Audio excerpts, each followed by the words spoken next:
If you grew up in America, you probably never asked the question. But the moment you step off a plane in Europe, it hits you. Why are their houses built like fortresses and ours are built like this?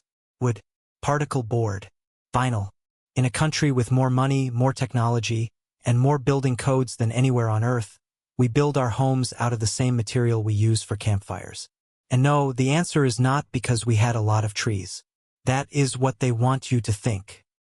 The real reason involves railroad monopolies, a secret tax loophole, and a lobbying campaign so aggressive it changed the physical landscape of an entire continent.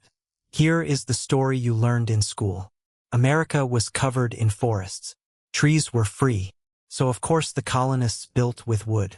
It was cheap, it was fast, and it was everywhere. End of story. Except it is not. Because even in the 1700s, Americans knew wood was a terrible material for permanent housing. It rots. It burns. It gets eaten by termites. In cities like Boston, Philadelphia, and Charleston, the wealthy built with brick. The government built with brick. And after a few catastrophic fires in the 1800s, entire city centers were legally required to rebuild in stone. By the late 1800s, America was industrializing. We had brick factories. We had railroads shipping stone from quarries.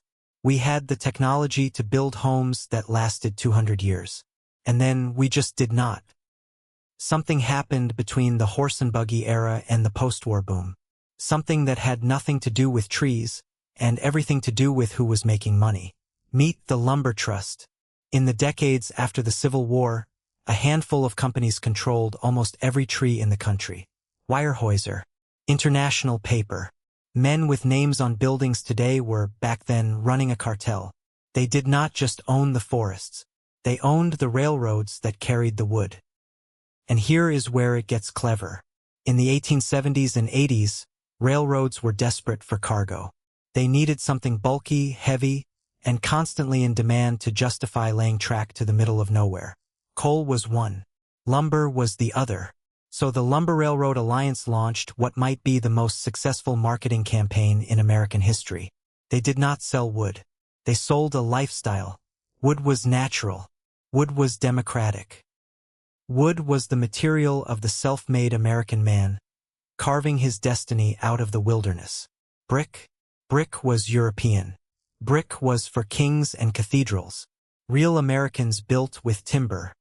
Then came the knockout punch. In 1908, Sears Roebuck started selling houses by mail. For about 2 years' salary, a family could order a complete house. Every board, every nail, every shingle shipped by rail to the nearest station. And guess what material those kit homes were made of? They were not shipping brick by mail. They were shipping wood. And suddenly, an entire generation grew up believing that a house was something you assembled, like furniture. Not something you built like a fortress. But marketing only gets you so far. To truly reshape a continent, you need the government. And in 1913, the lumber lobby got exactly what they needed. The federal income tax. Now stick with me. Before 1913, most government revenue came from tariffs, taxes on imported goods. That made imported brick and stone expensive, which helped domestic lumber. But when the income tax arrived, the government needed a new way to encourage homeownership. So they created the mortgage interest deduction. Here is the catch. The deduction applied to debt. The government was essentially paying people to borrow money to buy houses. And what kind of house could a borrower afford? A cheap one, a fast one, a wooden one. Then came the Federal Housing Administration in 1934. The FHA insured mortgages for millions of Americans. But they did not just insure any house.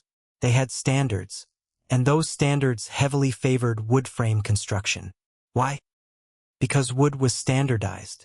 Because lumber companies helped write the standards. And because brick homes took longer to build, which meant lenders waited longer to get paid. If you were a developer in 1950, you had a choice. Build a brick home that took 6 months and might not qualify for the best government-backed loan, or build a wooden home in 6 weeks and sell it to a buyer with a guaranteed mortgage. It was not a choice. It was a rigged game, and the prize was the American suburb. Today, the average American home lasts about 60 to 80 years before it needs major structural overhaul. In Europe, the average home lasts 200 years. Some last 1,000. We are, quite literally, the only rich country in the world that treats housing as a disposable consumer good. And we pay for it. Wildfires in California do not just burn the forest. They vaporize entire neighborhoods built out of kindling. Hurricanes in Florida turn wooden suburbs into matchsticks. Termites cause $5 billion in damage every single year. And here is the part that should make you furious. We could change it. Engineered brick, modern concrete, compressed earth, these materials are fireproof, hurricane-resistant, and last centuries. But they cost more up front. And in a country where the entire housing finance system is built around 30-year mortgages and rapid construction, upfront cost is the only number that matters.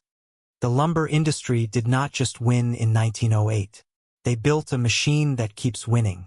Every time a builder chooses wood, the railroads move timber, the banks close a loan in 6 weeks, the insurance companies sell a policy, and the whole cycle starts over. So no, Americans do not build with wood because we love nature, or because we are practical, or because trees were free. We build with wood because, over a century ago, a handful of railroad and lumber executives convinced the government to subsidize a supply chain that made them unimaginably rich.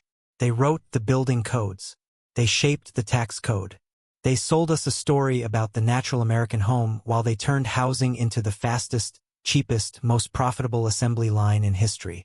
The next time you drive through a suburb and see row after row of beige boxes with hollow walls, remember, this was not an accident. And it definitely was not inevitable.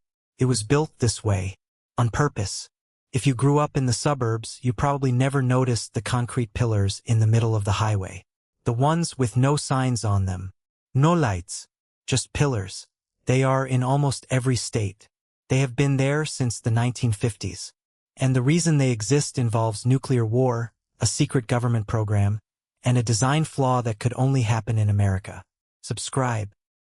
You will never look at the road the same way again.